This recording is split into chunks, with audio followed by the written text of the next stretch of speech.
Hello, welcome to the Three Orcs live stream. This is David, and now this is August 10th, 2025, and this has been a week since my last update, and that's what this live stream is all about, is an update on the project for the Verbobonc Campaign Guide 576 Common Year for the Temple of Elemental Evil campaign. Now, as all of you follow my work on my Patreon and World Anvil and my Discord channel, I support the Temple of Elemental Evil campaign with a lot of lore, a lot of articles, maps, and adventures and quests and things like that. And I've been working on this for over 7 years, and there's a wealth of material on the Verbobonc Campaign Guide 576 Common Year, which is on World Anvil, which is public facing and it's free, and it's available for everybody to use while you're running the game at the table. Now, this campaign project is for the epic version of the campaign of the Temple of Elemental Evil. It's not just for running the module from the pages. It's not a dungeon slog. It's a campaign where you bring the rest of the world to life.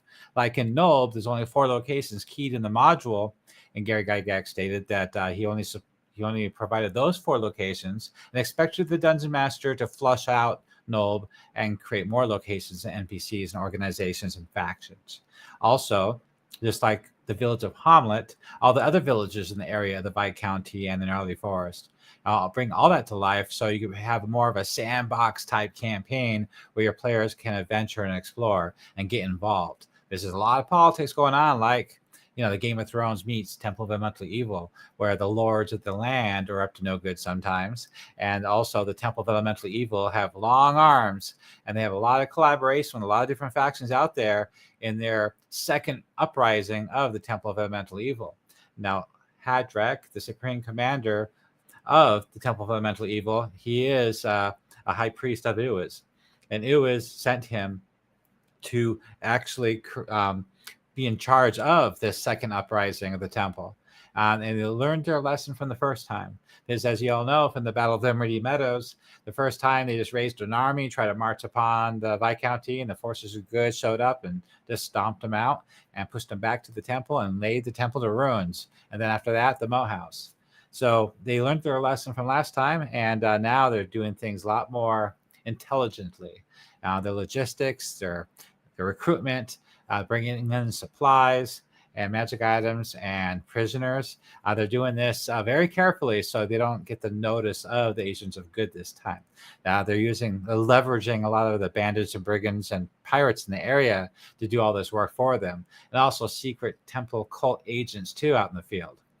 And basically, it's up to the players to figure this out. Is all anybody knows is that banditry is on the rise again in around Hamlet, and there's some suspicions that they're more organized than they should be. That's why they sent agents to Nulb, like Otis and Canonist Eve of St. Cuthbert, to see what's going on. But they haven't figured it all out yet. But that's what the players are for. The players should, this is Dungeons and Dragons. It's really up to players. It's up to the players to instigate and figure things out and push things along. And they're the ones that are going to have to figure out what's really going on. So, and the wards are still in place over the temple ruins, and they are monitored. So there is no reason to believe that there's another uprising. If there was any cult activities out there, which they are raiding, the 4 minor temples and the greater temple are raiding. Lareth is of the Greater Temple, and he's at the Moat House, and he's raiding. So players can find this out by, capturing Lareth and his men and questioning them and getting some vital information and getting that information to the agents of good, like the Council of Hamlet.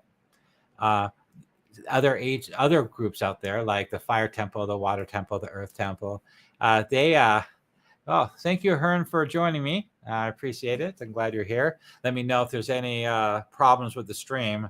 Last week I got interrupted and it stopped. It might have been an internet connection. I don't know why, but I recorded it and I was able to put it up the day later, but the live stream got cut off. But it looks like I'm still good now. So back to the Fire, Earth, Water, Air temples.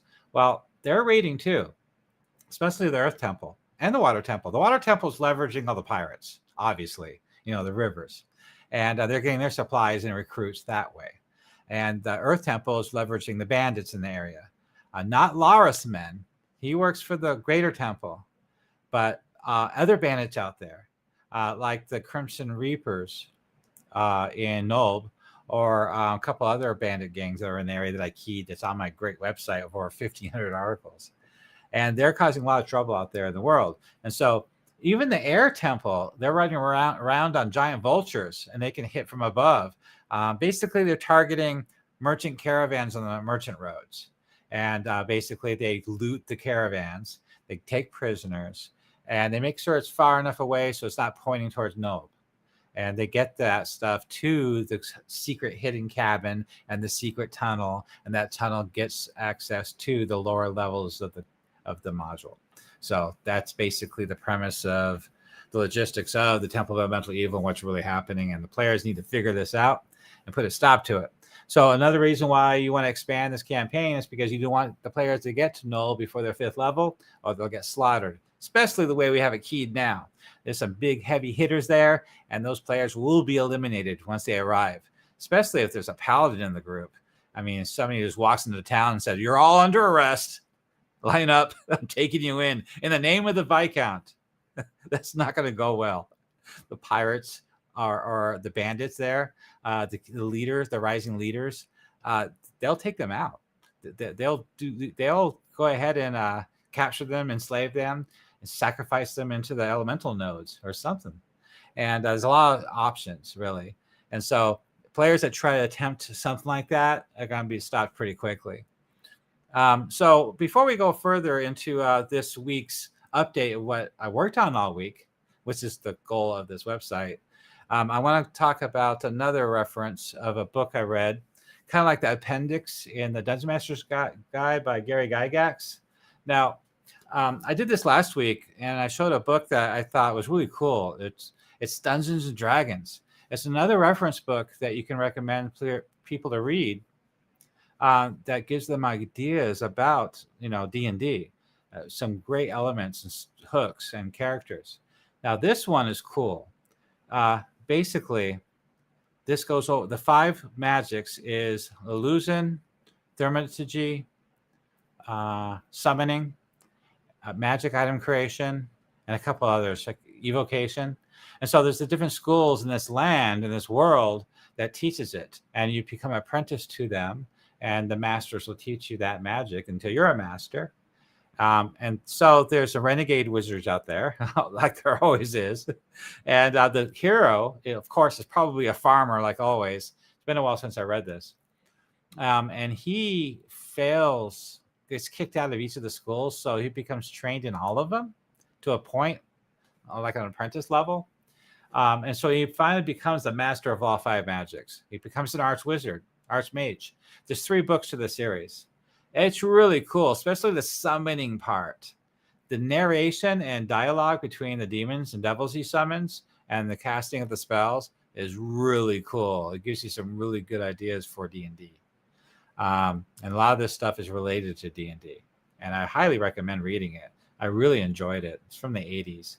Of course, the artwork's really cool, too. In fact, let me go ahead and show you what I got here. Dupe and dupe.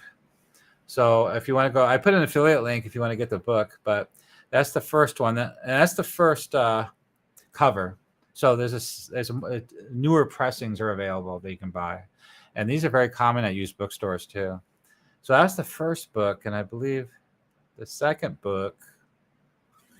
Oh, thank you, Hearn. Appreciate that. I don't know where the second book is. We can go here. That always helps, huh? 1985. 1985 is when it came out. Yeah, I was in the midst of running the G series at the time, the Giant series, when I read this. And it had some really good ideas for the campaign. So I actually wrote an article about this. Oh, the internet's so slow. That I added science to the schools of magic. Not to make D&D more complicated, mechanic-wise, but role-playing wise. So if you're talking to an NPC illusionist, I like this science behind it, articles I wrote will help you role play that. So instead of saying, the typical D&D jargon of mechanics, like I cast magic missile, which is really lame. Um, they say it in a narration way of like they're a real wizard would actually say to explain this magic. Like this portal is being protected. I give up on this. Anyway, you get the idea. So the portal is protected by a glyph of warding, or something, right? Glyph of warding, and there's a certain category of spells that spell came from. You know, the categories of spells, evocation, illusion, abjuration, all that. So what I do is when I'm role playing is I describe it in those terms.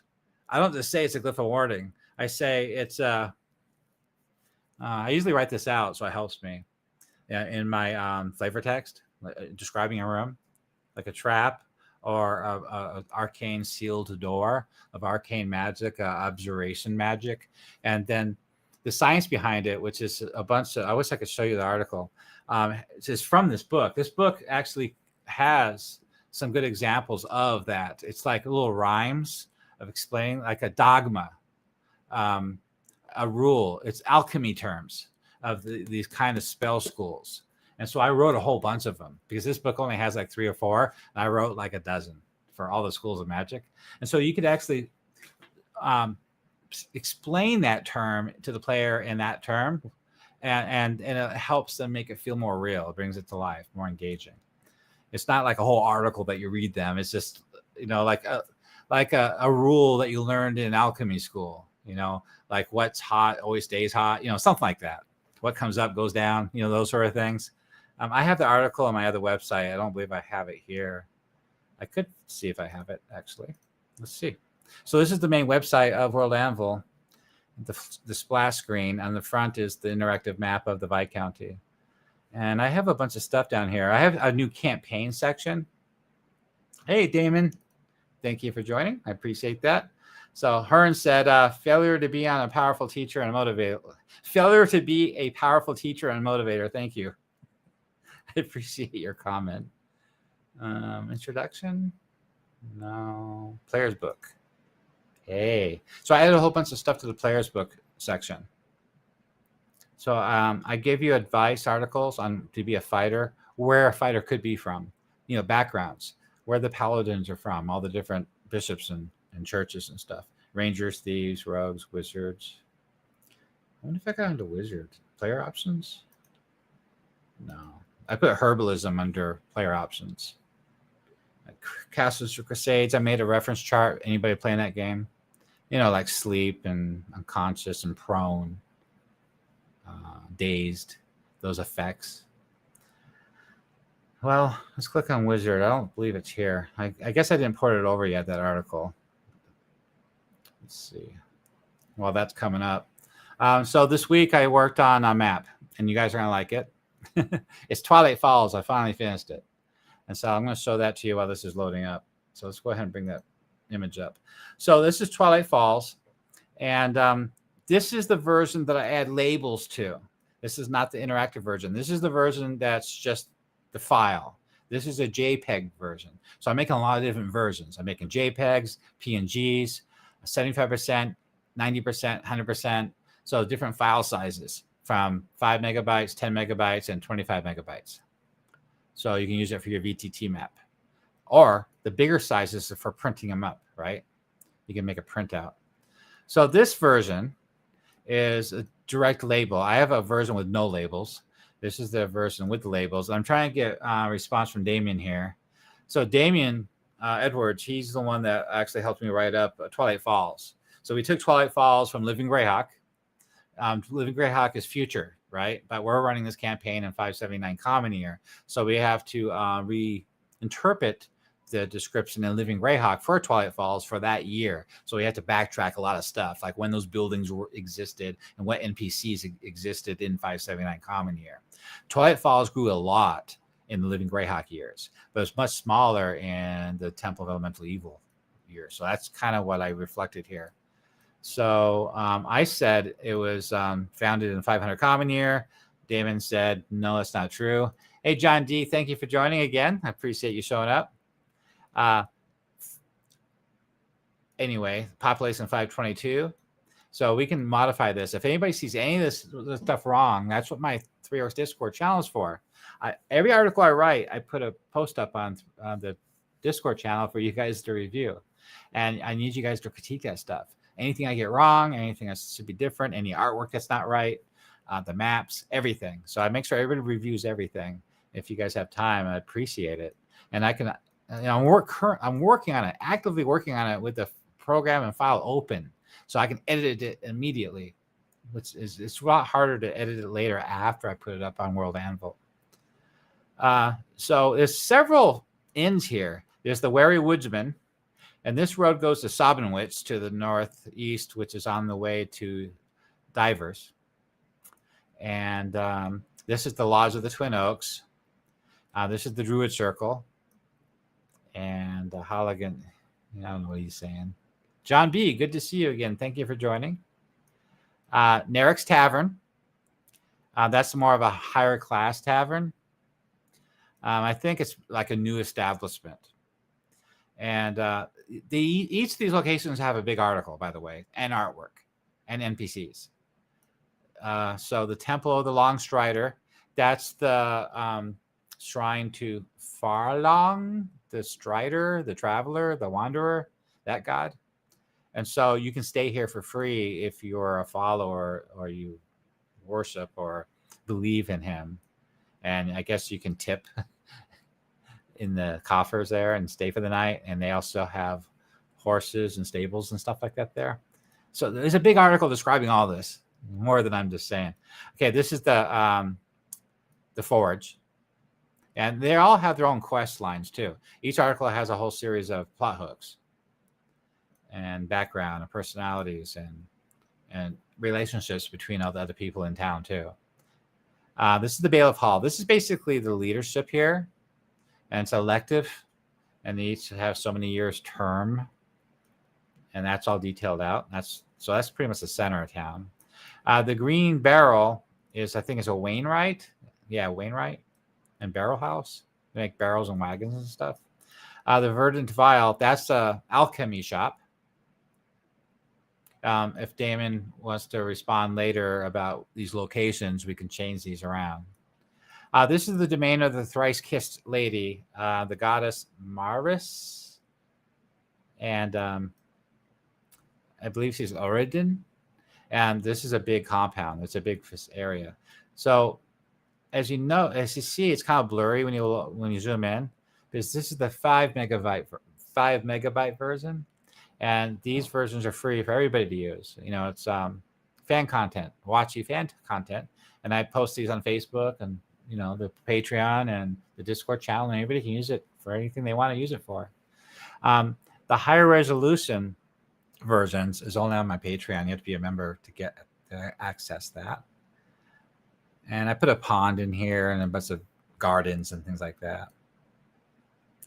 And then we go down farther south to the timber lumber yard. This is a big deal right here. All these objects, by the way, I made myself. This entire map. Except, yeah. So just in case I don't get in trouble. Oh, those are not my objects. That right there. That is not my object. That's Venetus Maps.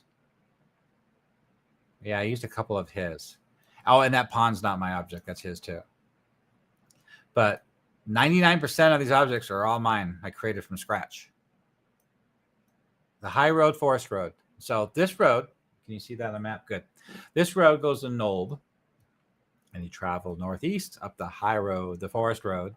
They label them both because that's living Greyhawk for you.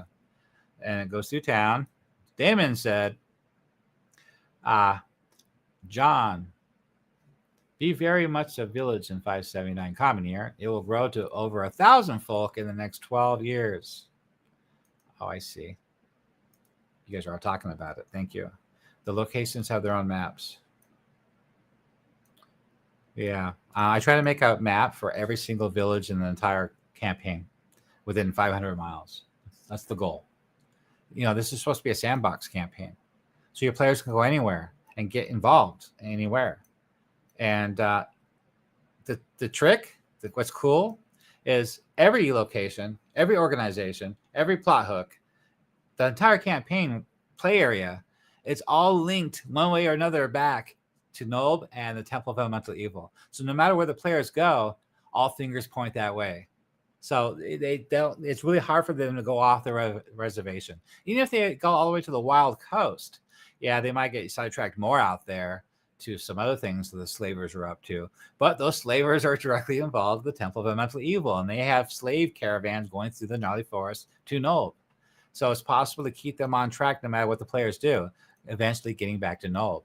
And really cool about that is you can start the players anywhere in the campaign world.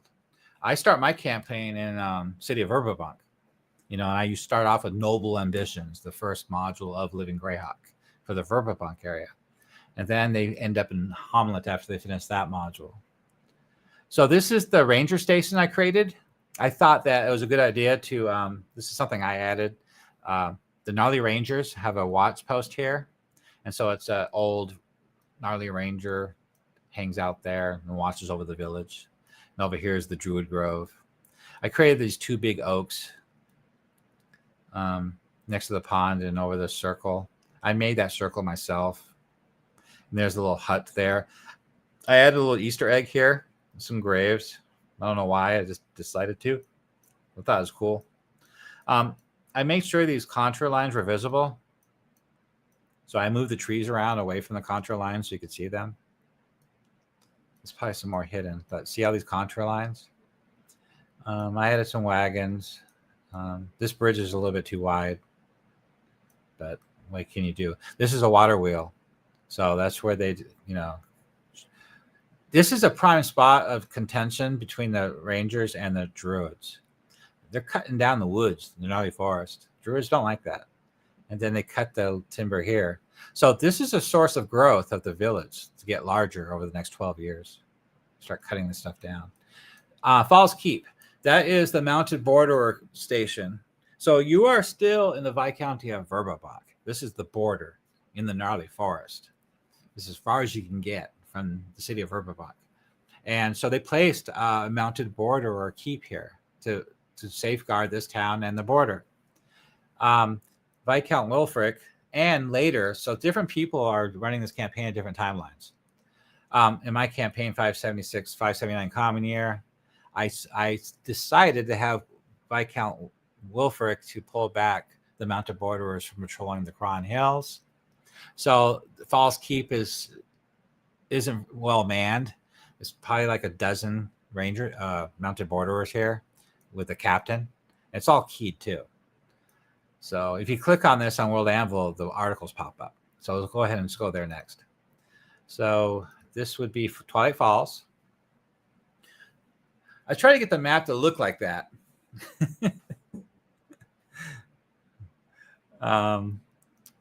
Mist Home of the Earthkeepers. I came up with that term. So the original article by Hologunt Edwards, because he's such a fantastic writer. Thank you. And the mayor, right? Current mayor is Roblith Tyne. And as you can see, if you put your cursor over it, it pops up into another article for him specifically, with everything you need to know about him and his background and his political affairs and his relationships and plot hooks and stuff like that. And artwork. So you can see what he looks like. And that's him right there. So I put all the notable figures on the right, the important ones. That's the Cleric of Flauron. And I know I'm not saying that right. The Druidess, Wildbriar, Circle of the Old Faith, the Mistress Anda Dove of Misris, that big compound. There's the Bailiff, Raldo, and his article. So everything you need to know about him, as you can see. So I just wanted on the right hand side, if you scroll down, is the links to all of the locations, like a table of contents. But when this map is finally done and approved by everybody, it's in the final stages. I'm going to put the map up here, right in this section, and it'll be interactive, so you can make it larger. You can click on different locations, and it'll take you to these articles right here. So there's two ways to get to the articles: one through the interactive map, and one on the table of contents on the right. I could go crazy on any village and just create more and more and more locations, but this is Twilight Falls. It's not Nulb. It's not Village of Hamlet. Sheer Knob is more important. And, well, it depends. If you're running your campaign from Divers, no, you're going to go through this place quite often. It's an important stop. I have brigands here hanging out, watching the merchant roads so they can ambush them. And they're working out of Nulb. So that can happen. I put a historical timeline here. I already have a video overviewing this village here. I just want to point out that this article is done. The village is done. It's fully keyed, fully flushed out. All the articles, all the locations, all the NPCs, all the plot hooks and relationships and politics. So I just need to make an interactive map of this location, and then I can officially say I'm done with Twilight Falls and I'm ready to move on to something else. This is the player starter wizard here. This is the article that I was telling you about. These are good locations for your player if he's a wizard to be from for a background. His character starter background for your character. He could be from the Silver Consortium, the Mages Guild, the Wrinkle Academy. It doesn't happen until later on in the campaign timeline. Greyhawk locations you could be from. Divers. There's no big university in Divers or College of Magic, but you could be an apprentice to a notable wizard there. Selene, Firendi, Gnarly Forest, Independent Wizards. Independent wizards are everywhere. So if you wanted to, if you didn't want to be from any big organization, you could be just from a hedge wizards in the middle of nowhere. All right. So, hey, Damon, thank you.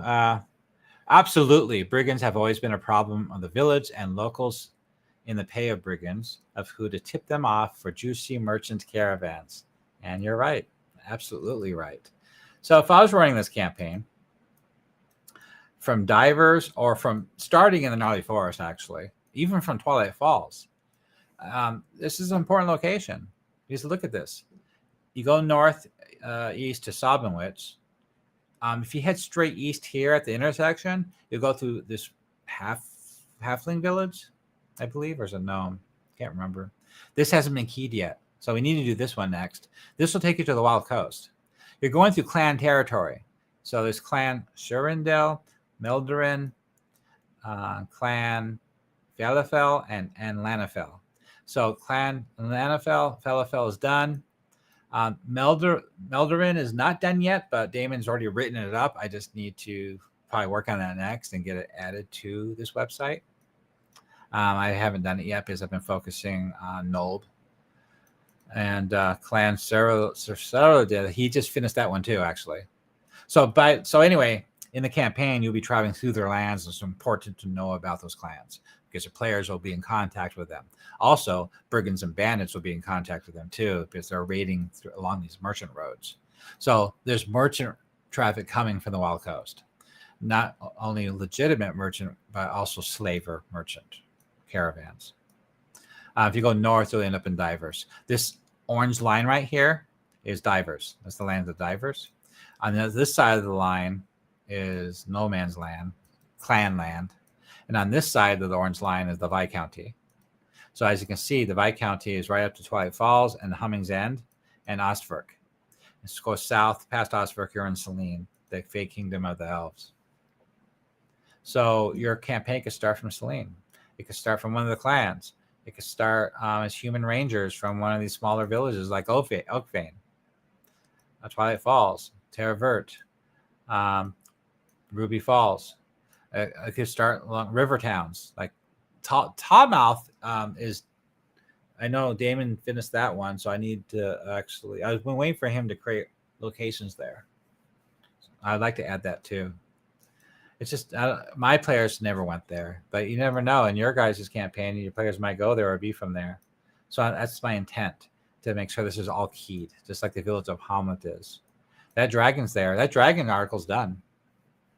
Yeah, the character and the location, and politics and plot quest and all that stuff.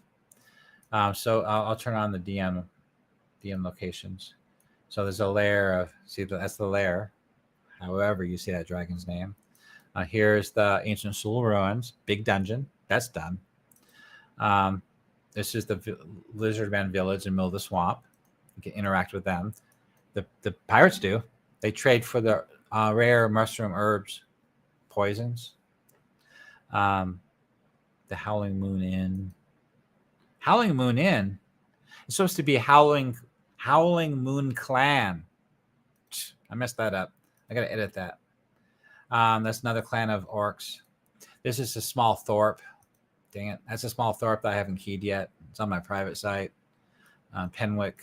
So yeah, a lot is going on in this campaign. So I have a lot of advice for almost anything. If any Dungeon Masters have any questions about running their campaign, about any topic, you're welcome to come to the Three Arcs Discord channel and ask those questions. And I can help.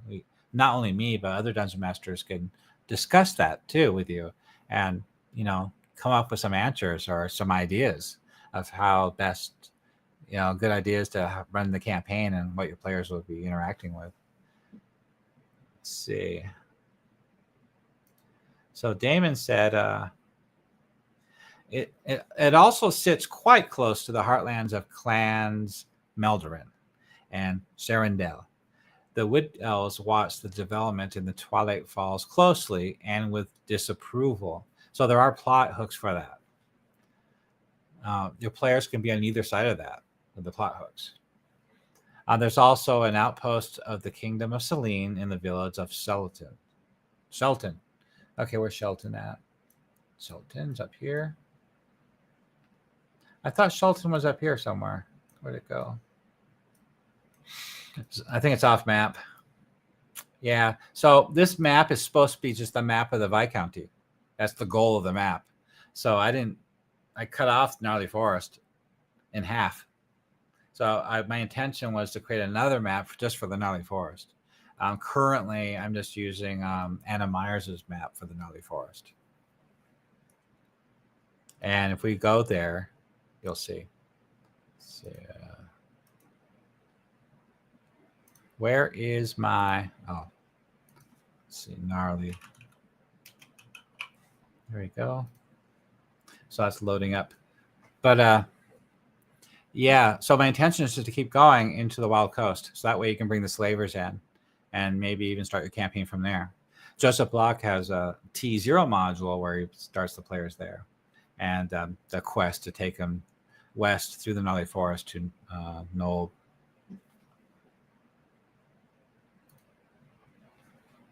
All right. Thank you, Damon. Yeah, the Topmouth location would be good to finish too. But I still have to add those two other clans I haven't tackled yet. But you can work on that while I'm doing that. Where's Anna Meyer's map?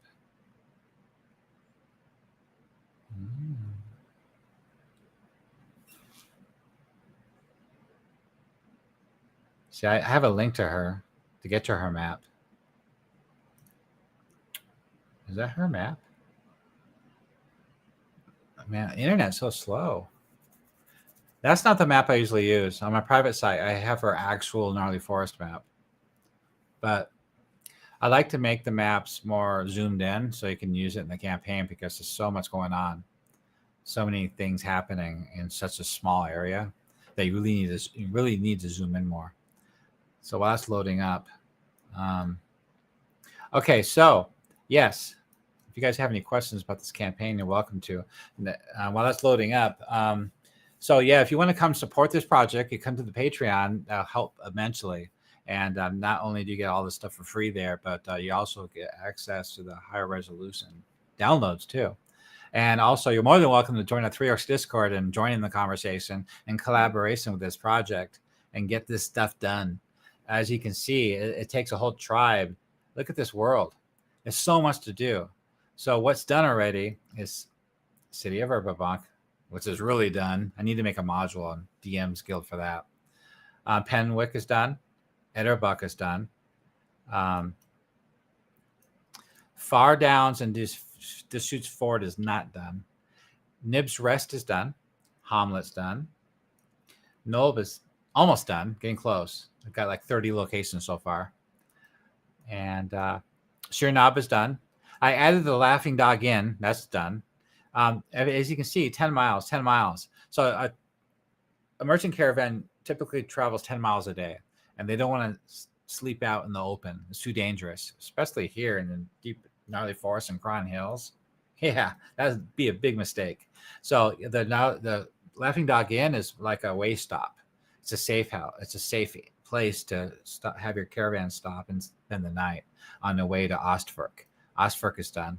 Selene is done. The Jagged Fang Knoll Fort is not done yet. And the White Rock Clan outside is done with the VTT map. Gallows Corner is done on my private site, but not on this site yet.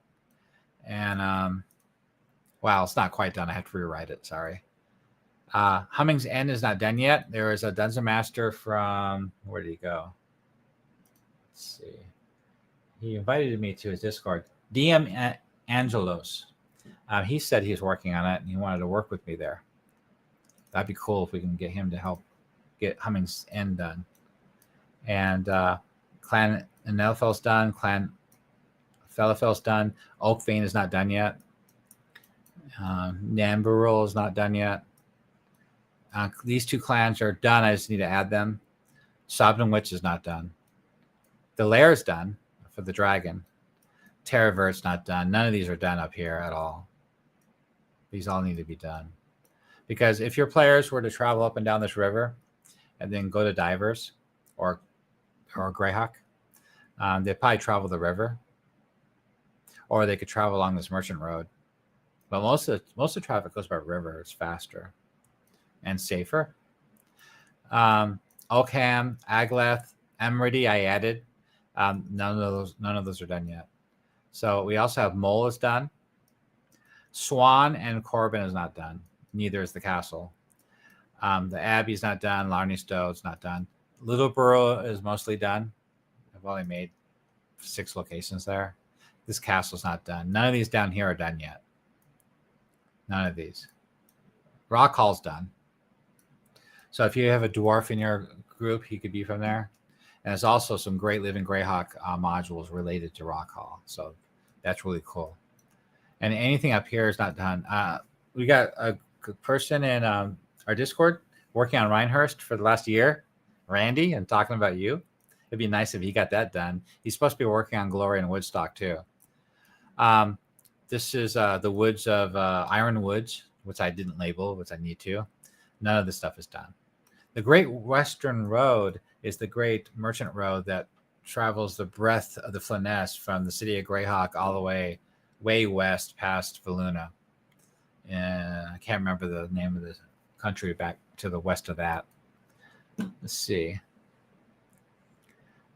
So we got some questions here.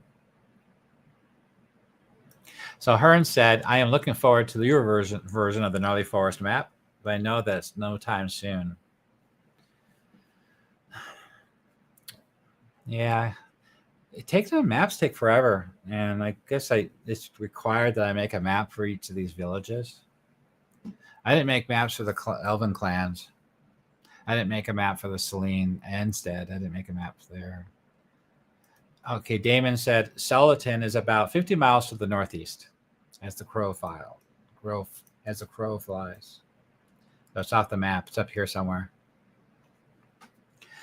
The Wood Elf walks close enough that the elves of Selene would see it as a potential problem if the logging gets out of control. So he got that idea from Living Greyhawk modules. There are modules about that problem.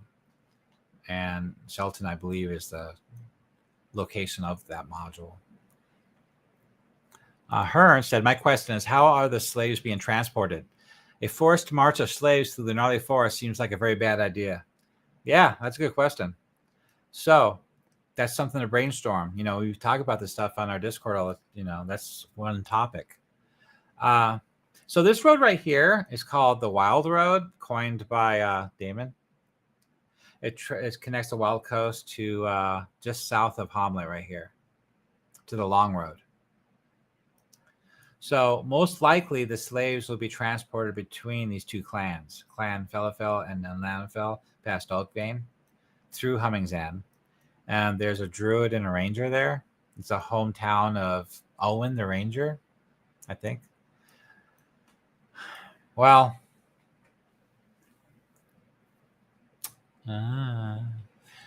I mean, you could hide them in barrels and crates.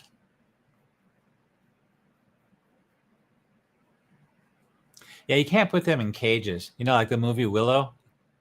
Yeah, you can't do that. Any of these places will put a stop to that as soon as they see it. The elves, I don't know. If the cages were full of humans, I guess they probably wouldn't care. Damon could actually answer that question. But going through Hemming's End, forget it. Or Canreal, past Oakvane. Yeah, and then you're on south of Hamlet with those caged prisoners. You can't get through Hamlet like that. Rufus and Burns Badgers will put a stop to that. So you're not going to be able to get to Nolb. I think, no, I can't do that. I don't want to change the campaign too much. There should be like a secret trail through here. There really should be. Look at that. There should be a trail from here to there. There should be. But that's changing the campaign world too much. You guys might get mad at me for doing that. You can do it. So what did you guys say about that?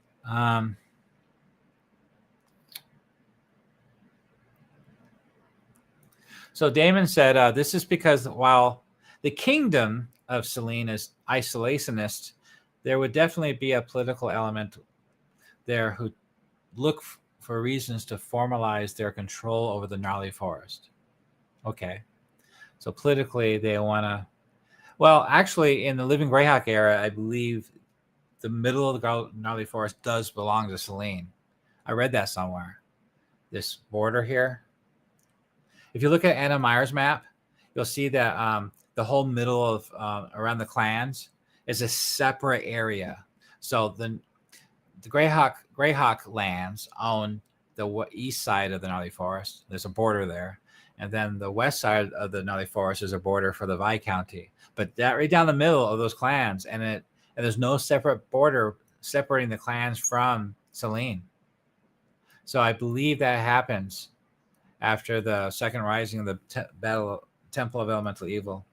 Or it could be even now. I don't know. There's no really definitive answer to that unless you guys have the answer for that.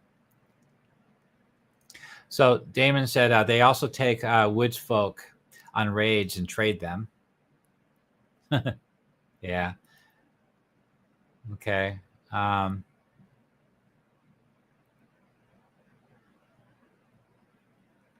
So he said there that would take in the heartlands of the Wood Elf clans. All of them used to be much larger. Twilight Falls used to be one such area. So Twilight Falls used to be part of the main lands of the elves a long time ago. Twilight Falls is only 300 years old. So that was part of the elf lands. I don't know what made them change over to human lands. Then he said, top question. In my game, there's a number of Underdark networks moving underneath the forest. Hobgoblins trade slaves through them.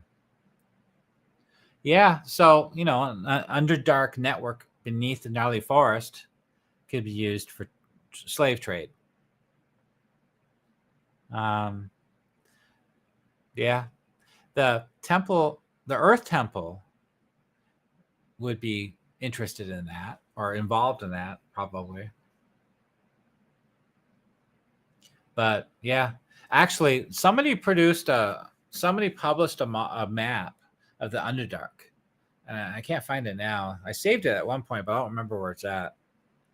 But there is a map out there for the Underdark throughout the entire Flanaess, a whole network of like a dozen cities too. I don't know, 8 to a dozen. I don't remember how many cities, but there's a lot of Drow cities in Greyhawk, not just one. And there's a whole network of tunnels too. I don't remember where I found that at. So that's a good way to incorporate Drow into your campaign. I know there's one of the Dungeon Masters in our Discord channel. He's actually done that. Lareth is a Drow. He's in disguise. He's got a hat of disguise on. That's why he's so beautiful. So he's actually a Drow in his campaign. That's his idea. So if you can take that and link it to this idea of a network of tunnels. And also later on in the Living Greyhawk, there is a Living Greyhawk module of Lareth's Diary. Well, there's a quest and there's a cave where the Drow came out. The Drow are up to something. and the elves are really upset by this, so they get the players involved on this quest. I forgot what the quest is about, but there is a module for that, for Drow coming up from the Underearth and the elves finding out about it. Something happened. All right, so Damon said, officially, the Kingdom of Selene ends at the Jewel River. Hey, Rock the Hobbit, thank you for joining. You're late. We've been talking forever. Okay, so officially, Damon finally, he just stated officially that the Selene sovereign territory is south of the Jewel River. Right there. Yeah, but that must have changed in the Living Greyhawk era, because a lot of the borders changed after the wars. So the Living Greyhawk era is after the Greyhawk Wars. A lot of things changed. You know what happened to the Pomage during the Greyhawk Wars? They expanded. They took half of the Wild Coast. And Selene did something too. So I think Selene took all this, the clans and everything. Is that true? Because if you look at NMR's maps, that's what it looks like. It's going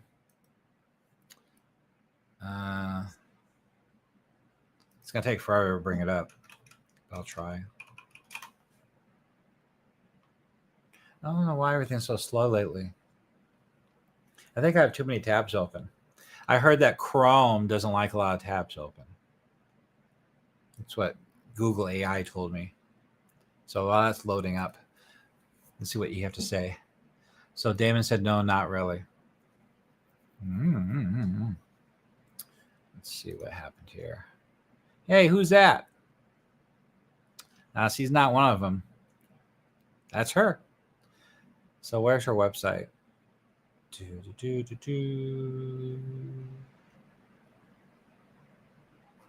Come on. Greyhawk maps. There, that might help. I know I downloaded it, but can I find it? That's the question. I have a lot of this hard drive. It takes me forever to find anything. Well, I don't know. Let's see. It would be under Gnarly G. There's a Gnarly Forest right there. That's not the official one I'm using. But yes, that's the blurry one. Very low resolution. And this is the east side. Yeah, I don't have it in front of me. There we go. There might be another folder. So she has a Pacific map just for Gnarly Forest. I hope I can find it really quick. It's got a border and everything. I don't know if it's in my. So Damon said, the reach of Selene is thus informal and not really policed. They consider the forest theirs, but don't press the control. Well, your articles, the ones I helped you, expand upon on World Anvil, does talk about the politics of Selene. I just don't remember the details. What's this? 1,000 members. She's doing good. So there's the 576 maps. I want to look at the 598 map. This is going to answer our question. I always look at the 576 maps for the campaign, but we have a question about this, so let's take a look. It's a big file, but it's an interactive map on the web, so you can zoom in. This takes forever. I don't know why. Yeah. That's the bad one. Twilight Falls. Okay. So we want number 48. She did these in 2022.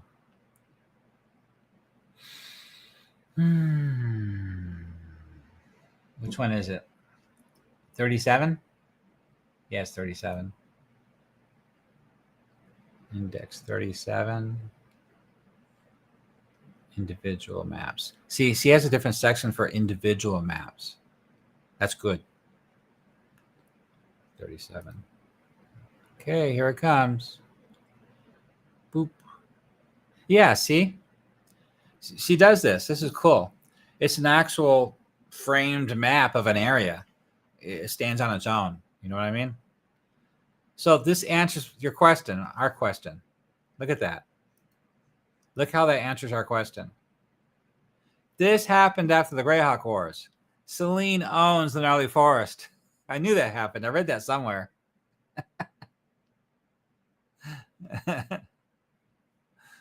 See that? Isn't that weird? So I guess what happened was that dragon there carved out its own domain. See that? It's got its own lair area. So see, it carved out her own domain. If you enter that area, you're going to be confronted by that kobold tribe. I believe that worship her, or goblins. Yeah, she's got her own little kingdom going on there. And there's Twilight Falls right there. Zoom in some more.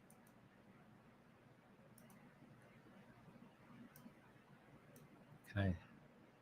Dang. Zoom in again. 300%. So there's Twilight Hall. So this is the high road. See labeled it high road. But in some of the Living Greyhawk modules, they call it the forest road. This is the low road right here from Taymouth. Actually, it starts in Verbobonc. This is all the low road right here, all the way to Divers.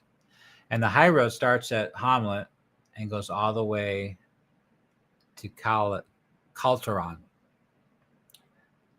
And this road right here is not labeled. And this road right here from Humming's End, from Humming's End, past Oakvane to Narwhal, that's a capital city in the Wild Coast. That's not labeled, but Damon, he labeled it the Wild Road. So what are you guys talking about? So an analog to the claim would be that the Great Kingdom in 576 Common Year. De facto, it reaches from the Bone March to the borders of the Iron League, but de jure, Avid struggled to impress his will. Yes. So Rock the Hobbit asked, why do they name it the high road and the low road?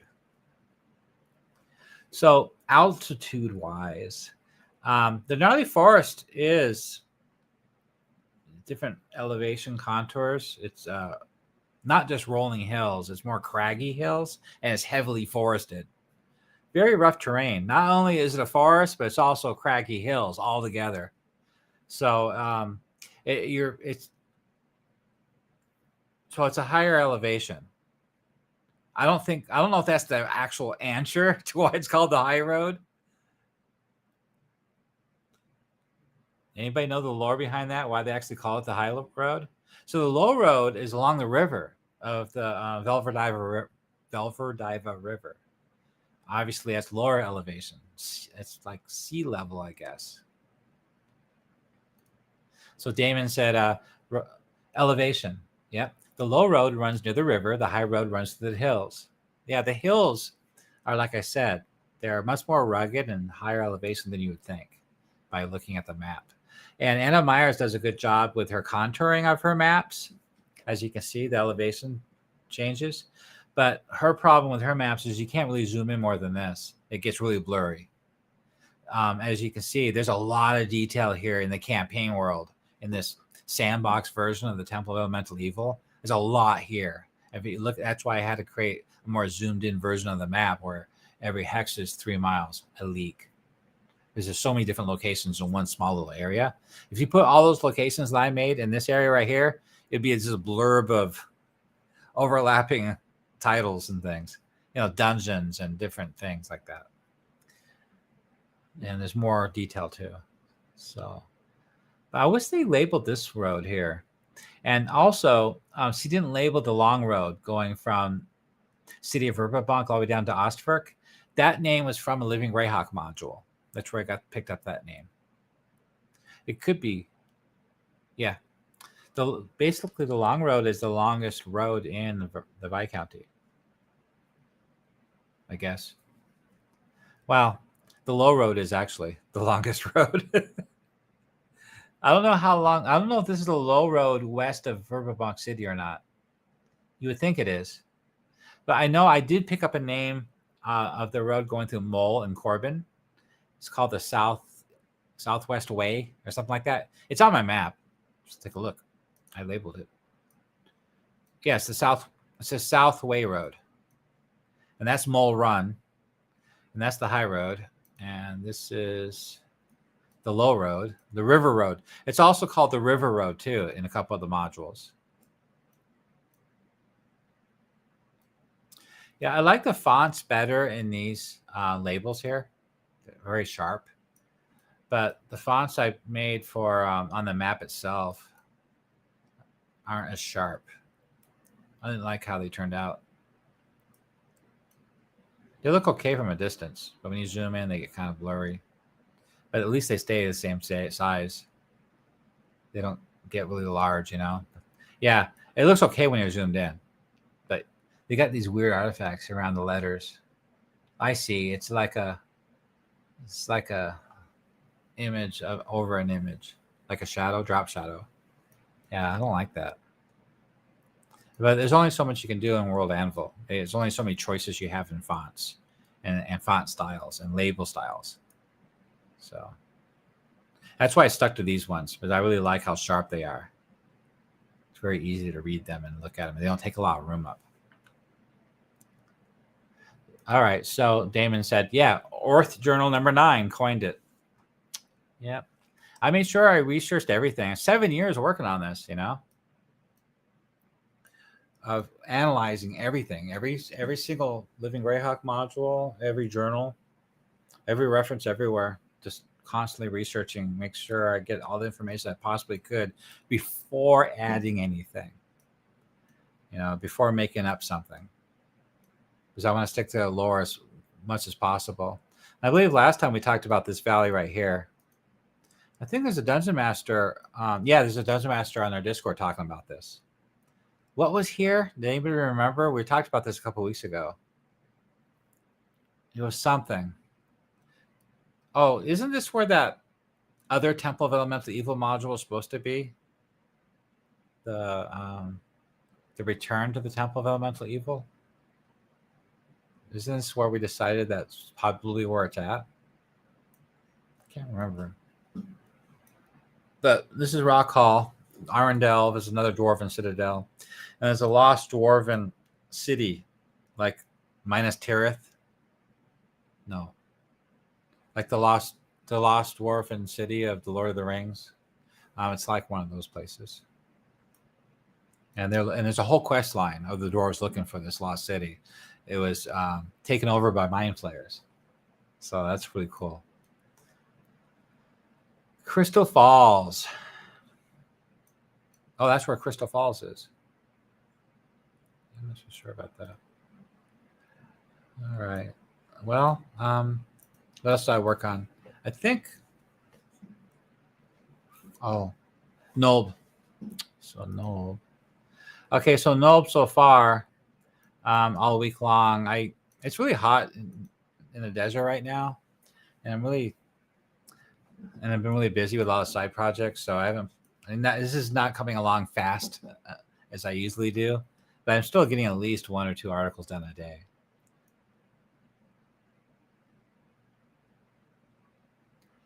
I think I'm logged in. Am I logged in? No. Okay. Let's take a look at. Come on. I want to look at the player on the public view, not the editing view. So I'm still working on it. Some of my locations are still showing that I have hidden because I'm rewriting them. But anyway, I got a lot done. I still have to do this cemetery. Still got to do that. And I think a couple of farms. I'm pretty much almost done. Really. I could probably get this done in a couple of days. And then rewrite the node module for the DM's Guild, which is going to be huge. I just loaded up the Temple of Elemental Evil Leadership module. I just sent that to DM's Guild today. So it's going to be a few days while they review it before they put it back up again. I got an editor to help me edit it this time. He's edited Pathfinder modules before, so he really knows what he's doing. We had differences of opinion on bullet points. The problem is the reason why some of the bullet points are fragmented is for space. I try to cram as much information as I can. Why is this so slow? Into each page. And sometimes I have to remove a word or two to get everything on that page to fit without going overrun. And then lose half a page that way. All right. I'm looking for nope. Nope.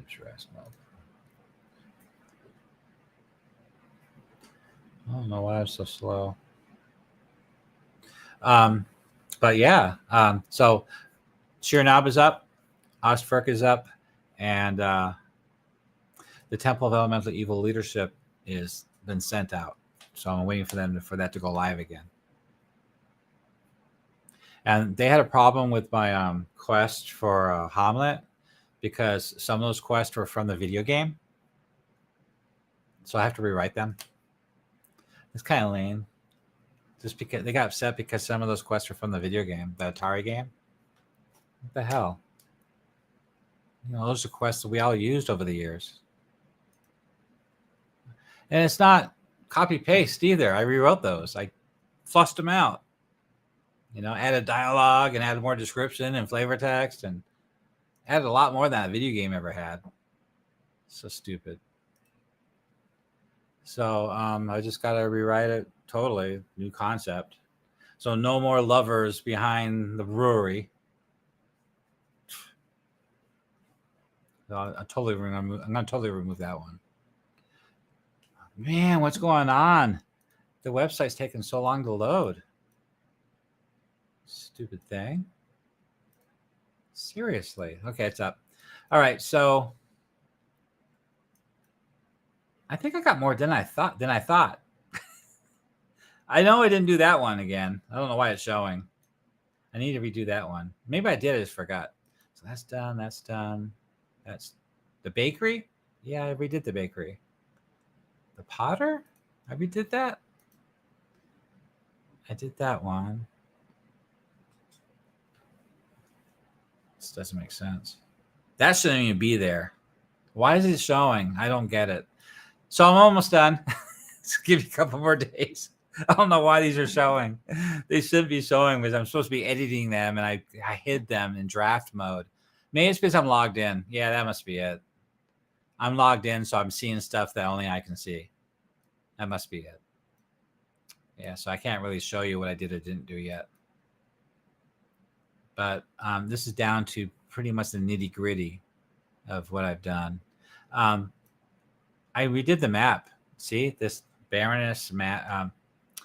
The old mayor's manor has been completely redone on this map. See, it's half ruined now. It's from the battle after the Battle of Emerald Meadows. They swept through, and there's battle. They battled through the streets of Nold. This is some of the ruins here.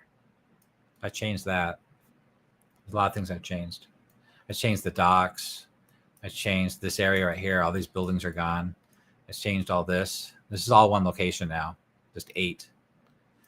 7 and 8 is just 8 now. I changed this completely. I changed this completely. These are all different. This is a boat right now. It's a boat right. Dunston's boat right. I totally rewrote that. Fisherman's Shack. I rewrote that. The Burnt House. I rewrote completely. This is basically. There's a lot of locations like this one. You know, there's this one here that has no label.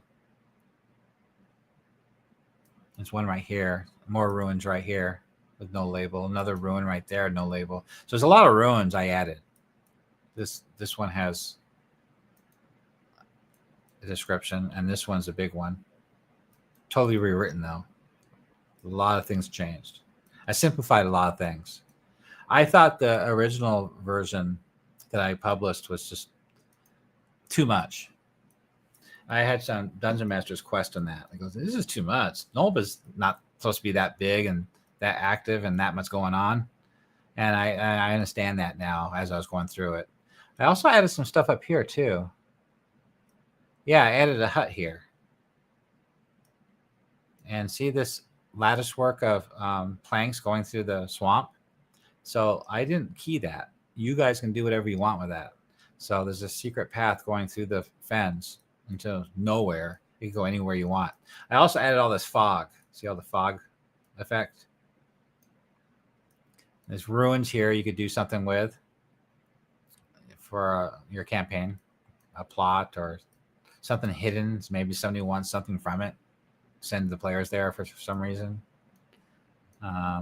There's a lot going on here. It's really busy. So I'm almost done. I could work on this forever. There's so much going on. So I labeled some of these I don't have keyed, so you can add something. So if you guys feel like Nob should have a different shop or another location, or the players might want to take it over, I numbered them, but I didn't key them. So these are something a Dungeon Master can add on his own. I want to make sure there's room for growth. And yeah, this is on the wrong side of the river. This should be on this side of the river. So, all right, what are you guys talking about? All right, so Damon said, an outpost of the water temples on the eastern Cron around there. It's called Crystal Falls. You look at that. Cron. There's Cron. That's Cron. It's Cron Castle. It's also Cron Village. Oh, by the way, that's fully keyed too. I forgot to tell you guys that. Cron's done. Cron Castle and Cron Village. It's like one location article for both of them. There's some inns there too that the players can stay at with menus. Yes, so this is the Temple of All Consumption. Hearn said, the video game is coming out again soon on Steam. Yeah, I put that in the 3X Discord channel for you guys. Discord channel showing you guys that there's a mention of a new version, but they didn't describe in any kind of detail what the new version might entail. So that's really interesting. Hopefully they add more. At minimum, they add the expansions that you guys were talking about before. So Damon said, Crystal Falls is in the Eastern Cron, Water Temple Outpost. Crystal Meadows is in the Gnarly Forest, I think not far from Sobbenwich. That's the Air Temple. I thought so. So off the map over here is Crystal Meadows. So I got the two mixed up. So I guess I could add that. I'll call that Crystal Falls right there. So this is a mountain pond, mountain lake. So the runoff from these mountains gathered here at the basin and started this river. And there's more runoff from the mountains here. And it keeps going down through Lawrence Ford, Littleborough, Castle Estival, and through Rhinehurst into the Vilverdiver River. I would assume this river is navigable by a fishing boat at least. Something I didn't even think about. I don't know about a merchant barge. We should talk about that. If a merchant barge can get up this, but at least a two-man fishing boat should be able to. That's an interesting thing to think about, especially if your players need to get up here. They could take a boat. So what do you guys think about that? Damon said there's a fire outpost under the eastern Lort Mills, and there's an earth temple near Rhinehurst. So the eastern Lort Mills is right here. And you said that there's a fire temple here. And then you said by Rhinehurst, right here, is the earth temple. So that's your version of the campaign of where these temples are. In my version of the campaign, they're marked on the map already. So in the Edders is a small mountain range Short Mountains just north of Hamlet. Scarlet Moon Hall is the fire temple outpost.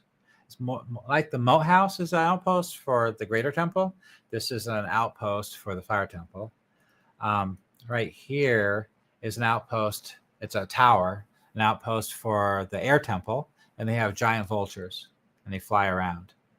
And it's kind of like a legitimate Viscounty organization, so nobody really knows who they really are. There's a lot of politics involved with that. And then right here is the Earth Temple. Dang it. Come on.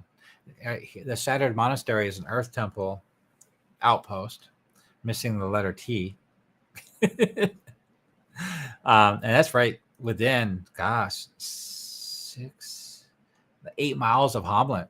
Oh, within 5 miles of Hamlet, right there in the middle of the gnarly forest and Cron Hills. It's very rugged terrain right there. So there's an abandoned monastery there, and the Earth Temple took it over as a raiding base. So the Earth Temple's here raiding, and they're the ones that took the Gift of Beauty. And this is the Moat House, and Lareth from the Greater Temple is raiding from there.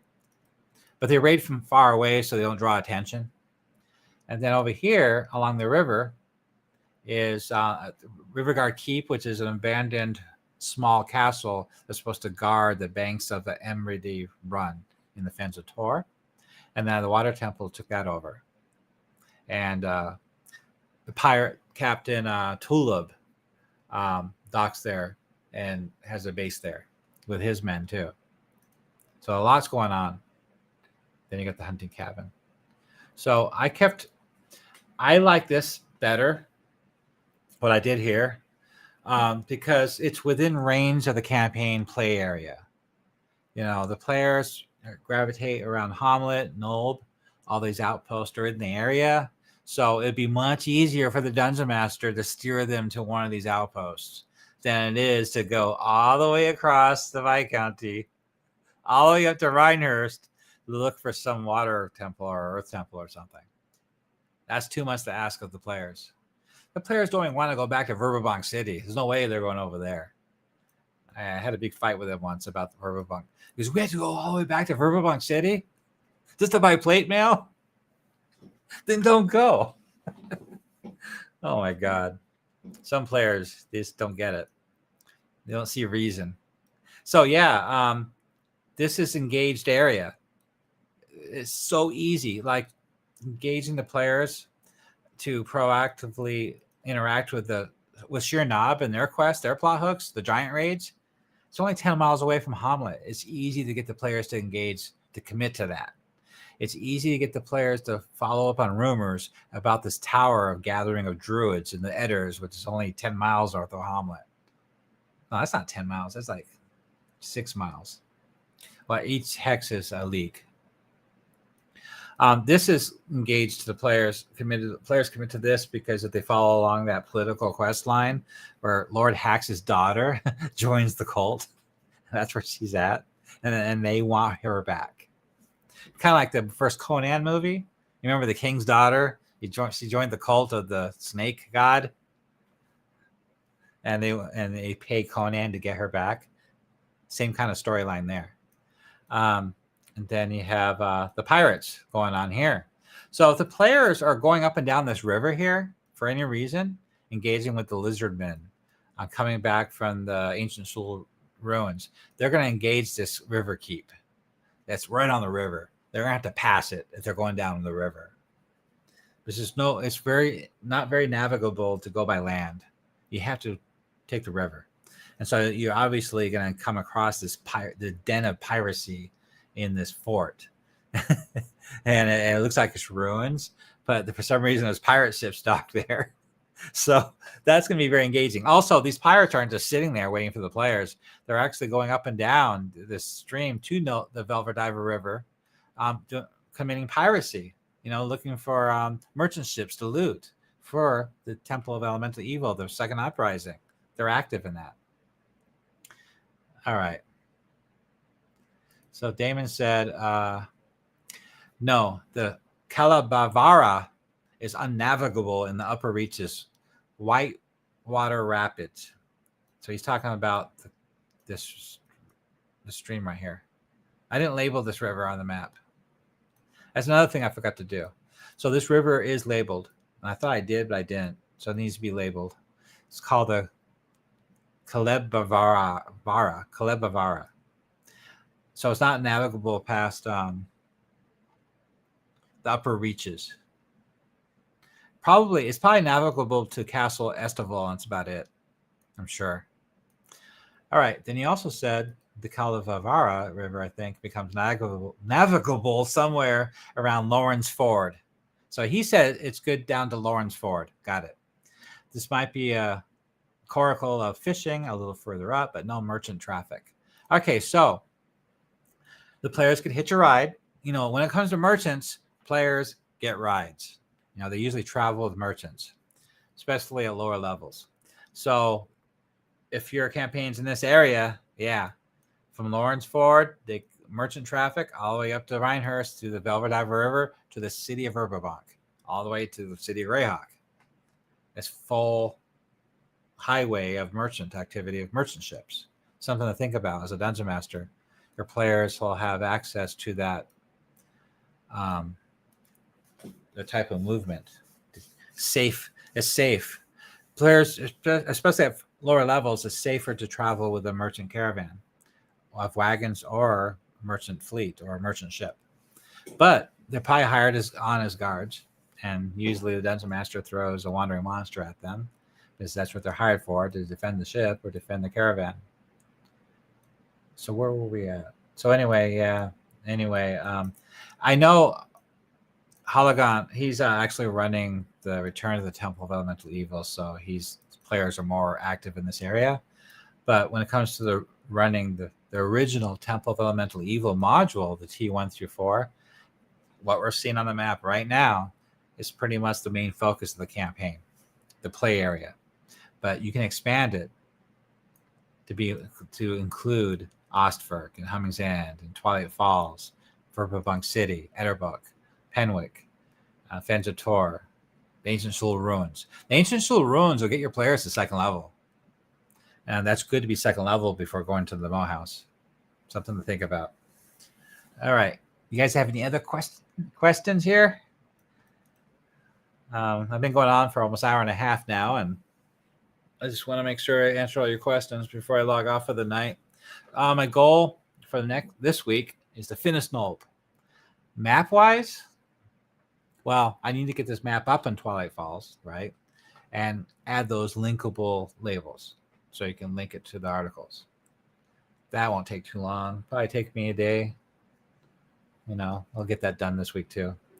So that way Twilight Falls will be useful, fully useful to anybody using it.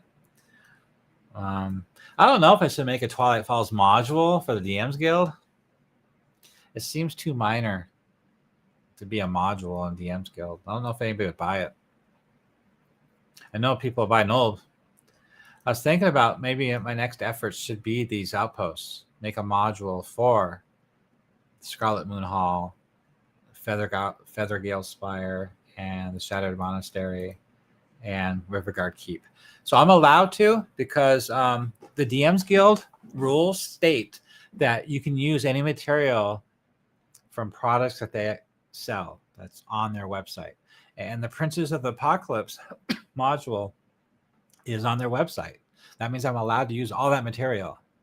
The rules do state that I can't use their artwork and I can't use their map. So I have to remap these locations, the dungeons. I wanted to do that anyway. And it has to be fully rekeyed. So the Princes of the Apocalypse is written and keyed for the Forgotten Realms campaign world. It's absolutely useless for the Greyhawk world. So it has to be rewritten. Not just for Greyhawk, it has to be rewritten for this campaign, the Temple of Elemental Evil campaign. It has to be rewritten specifically for that, with all these NPCs, all these lords, all these leaders, all these villages, all the plot hooks, what the Temple of Elemental Evil's up to, their leadership, their logistics, their recruitment. It has to be all integrated together. So it's going to be a lot of work rewriting these locations. And Hearn said, nothing wrong with that. Yep, I agree. And I can rename some of the stuff. I'll change all the NPCs because, they got some weird NPCs in that module. They're really far out there, typical Forgotten Realms stuff. So I'll rewrite it all for this campaign world to fit within this specific campaign. But before I do that, after I finish Nulb, somebody suggested I do a module for City of Verbobonc. I'm afraid to tackle that. That thing's huge. It's like a 300-page module.